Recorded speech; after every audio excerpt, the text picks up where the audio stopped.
KSRTCയിൽ വനിതകൾക്ക് സൗജന്യ യാത്ര ഏർപ്പെടുത്തുന്നതിനെതിരെ സ്വകാര്യ ബസ് ഉടമകൾ തീരുമാനം പൊതുഗതാഗത സംവിധാനത്തിന്റെ തകർച്ചയിലേക്ക് നയിക്കുമെന്ന് ബസ് ഓപ്പറേറ്റേഴ്സ് ഓർഗനൈസേഷൻ ഭാരവാഹികൾ ചൂണ്ടിക്കാട്ടുന്നു. പ്രഖ്യാപനം UDF സർക്കാർ പുനഃപരിശോധിക്കണം. ബസ് ഉടമകളുമായി ചർച്ച നടത്താതെയാണ് പ്രഖ്യാപനമെന്നും ഭാരവാഹികൾ പറഞ്ഞു. നിലവിൽ ബസ് വ്യവസായവുമായി ബന്ധപ്പെട്ട് പ്രവർത്തിക്കുന്നവരെ എത്തരത്തിൽ ബാധിക്കുമെന്നതിനെ കുറിച്ചുള്ള ഒരു ചർച്ച നടത്താതെ ഗവൺമെന്റ് ഏകപക്ഷീയമായി വനിതകൾക്ക് സൗജന്യം ഏർപ്പെടുത്താനുള്ള നടപടി നമ്മുടെ നാട്ടിലെ പൊതുഗതാഗത സംവിധാനം തകർന്ന് തരിപ്പണമാവാനുള്ള ഒരു സാഹചര്യത്തിലേക്കാണ് കാര്യങ്ങൾ എത്തുക. ഇത് നടപ്പിലാക്കുമ്പോൾ ഞങ്ങളെ തകർക്കുന്ന പൊതുഗതാഗത മേഖല അപ്പാടെ തകർക്കുന്ന ജനങ്ങൾക്ക് ഒരുപാട് ബുദ്ധിമുട്ടുകൾ ഉണ്ടാക്കാൻ പോകുന്ന ഒരു സംവിധാനം നടപ്പിലാക്കുമ്പോൾ അതിനൊരു പ്രാഥമികമായിട്ടൊരു ചർച്ച ഞങ്ങളോട് നടത്തണം. അതിനും ആവശ്യമായ നടപടികൾ സർക്കാരിന്റെ ഭാഗത്ത് ഉണ്ടാവണം. സാജിദ് അജ്മൽ വിശദാംശങ്ങൾ നൽകും. സാജിദ്, അന്ന് ഈ ഇന്ദിരാ ഗ്യാരണ്ടിയിൽ ഇക്കാര്യം ഉൾപ്പെടുത്തിയപ്പോൾ തന്നെ ബസ് ഓണേഴ്സ് ഇങ്ങനെ അമർഷം പ്രകടിപ്പിച്ചിരുന്നാൽ ഇപ്പോൾ അത് പരസ്യമായി പുറത്തു വരുന്നു.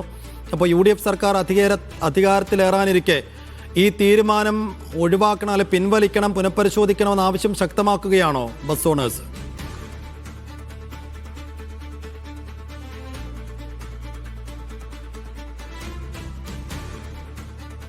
സാജിദ്,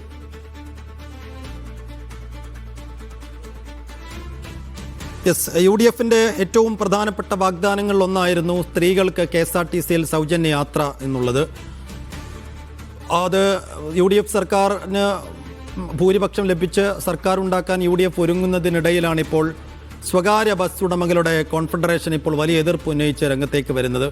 അങ്ങനെ KSRTCയിൽ സ്ത്രീകൾക്ക് സൗജന്യ യാത്ര ഒരുക്കുമ്പോൾ സ്വാഭാവികമായും പ്രൈവറ്റ് ബസ്സുകളിൽ കയറാൻ ആളുകൾ ഉണ്ടാകില്ല. സാജിദ് അജ്മലുണ്ട്. സാജിദ്, വലിയ എതിർപ്പുകൾ അന്ന് തന്നെ ഉയർത്തിയതാണ് ബസ് ഓണേഴ്സ്. അത് പക്ഷേ ചെറിയ അമർഷവും ചെറിയ ചർച്ചകളും ഒക്കെ ആയിരുന്നു. ഇതിപ്പോൾ പ്രത്യക്ഷത്തിൽ എതിർപ്പുമായി രംഗത്ത് വരുന്നു ബസ് ഓണേഴ്സ്. അപ്പോൾ UDF സർക്കാർ അധികാരത്തിൽ വരുന്നതിന് മുമ്പേ തന്നെ ഈ എതിർപ്പ് ശക്തമാക്കിയ തീരുമാനം പിൻവലിപ്പിക്കുക എന്നാണ് അവരുടെ ഉദ്ദേശം. സൈഫുദ്ദീൻ, നേരത്തെ അതൊരു തെരഞ്ഞെടുപ്പ് വാഗ്ദാനം എന്നുള്ള രീതിയിലായിരുന്നു ഈ ബസ് ഉടമകൾ ഉൾപ്പെടെ കണ്ടിരുന്നത് എന്നാണ് നമ്മൾ മനസ്സിലാക്കുന്നത്. ഇപ്പോൾ ഏറ്റവും അവസാനം നമുക്ക് അറിയാവുന്നത് പോലെ തന്നെ സ്ത്രീ യാത്രക്കാരെത്ര, പുരുഷ യാത്രക്കാരെത്ര എന്ന പ്രത്യേക കണക്കെടുപ്പ് കഴിഞ്ഞ ദിവസം മുതൽ തുടങ്ങിയിരുന്നു. അത് ഈ യാഥാർത്ഥ്യത്തിലേക്ക് പോകുന്നു എന്ന് മനസ്സിലാക്കിയതോടുകൂടിയാണ് പ്രത്യക്ഷത്തിൽ ഒരു പ്രതിഷേധവുമായി ബസ് ഓപ്പറേറ്റീവ്സ് ഓണേഴ്സ്, വിവിധ ബസ് ഉടമകളുടെ സംഘടന രംഗത്ത് എത്തിയിരിക്കുന്നത്. ഇതിനവർ പ്രധാനമായും കാരണം പറയുന്നത് ഈ കർണാടകയോ തമിഴ്നാടോ പോലെയല്ല കേരളത്തിൽ ഈ പ്രത്യേകിച്ച് ഈ മലബാർ ജില്ലകളിൽ ഏറ്റവും കൂടുതൽ സർവീസ് നടത്തുന്നത് സ്വകാര്യ ബസ്സുകളാണ്. ഇതിൽ യാത്ര ചെയ്യുന്ന 70% യാത്രക്കാരും സ്ത്രീകളാണ്. സ്ത്രീ യാത്രക്കാർക്ക് പൂർണ്ണമായും സൗജന്യം KSRTCയിൽ നൽകിയാൽ പിന്നീട് സ്വകാര്യ ബസ്സിൽ യാത്രക്കാരുണ്ടാവില്ല. വിദ്യാർത്ഥികളെ മാത്രം കൊണ്ടുപോകാനായി സർവീസ് നടത്തേണ്ടി വരും.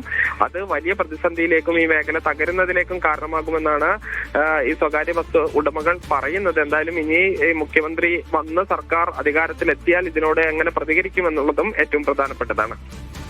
ശരി സാജിദ്.